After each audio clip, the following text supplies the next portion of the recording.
চারদিকে উঁচু পাহাড়, সবুজের সমারোহ আর পাখির কিচিরমিচির, ঠিক এমন প্রাকৃতিক সৌন্দর্যের মাঝেই দাঁড়িয়ে আছে এক বিস্ময়।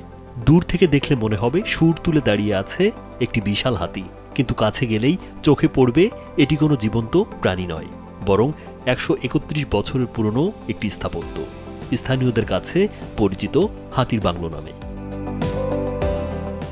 চট্টগ্রামের ফুসফুস খ্যাত সিআরবির পাহাড়ে দাঁড়িয়ে থাকা এই ডুপ্লেক্স বাংলোর সঙ্গে জড়িয়ে আছে শতবর্ষের ইতিহাস। ১৮৯৩ সালে চট্টগ্রাম ফেনী রেললাইন নির্মাণের সময় ব্রিটিশ প্রকৌশলী ব্রাউনচার নিজ ব্যবহারের জন্যই বাংলোটি নির্মাণ করেছিলেন। ১৯ শতকের মাঝামাঝিতে ফেরো সিমেন্ট প্রযুক্তিতে তৈরি এই স্থাপনা সেই সময়কার প্রকৌশল দক্ষতার অনন্য নিদর্শন। আমি আজকে ২৭ বছর দুজন অফিসার দেখলাম, যাওয়ার পরে আর কোনো অফিসার নেই।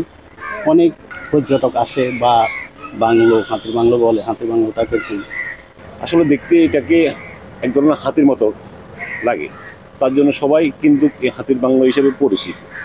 কিন্তু এই হাতির বাংলোটি দেশ বিদেশ থেকে অনেক পর্যটন আসে দেখার জন্য। খুব সৌন্দর্য। নির্মাণ শৈলীতে হাতির অবিকল রূপ ফুটিয়ে তোলা হয়েছে বাংলোটিতে। সামনে ও পেছনে মোট ১২টি গোল জানালা, বারান্দার দুপাশে হাতির চোখের মতো গোলাকার ছিদ্র আর সুরের মতো প্রসারিত প্রবেশপথ, সব মিলিয়ে এটি পুরোপুরি একটি হাতির আকার তৈরি করেছে।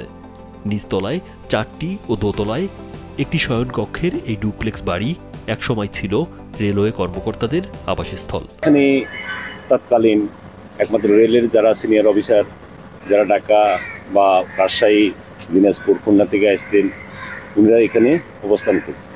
একেবারে নির্জন এলাকা ছিল। একসময় দৃষ্টিনন্দন এই স্থাপত্য এখন নানা অব্যবস্থাপনায় হারিয়ে গেছে তার আগের সৌন্দর্য।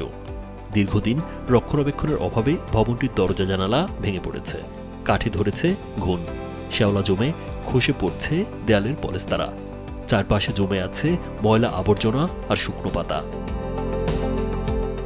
জীর্ণশীর্ণ অবস্থায় থাকলেও হাতির বাংলো দেখতে নিয়মিত ছুটে আসেন দর্শনার্থীরা।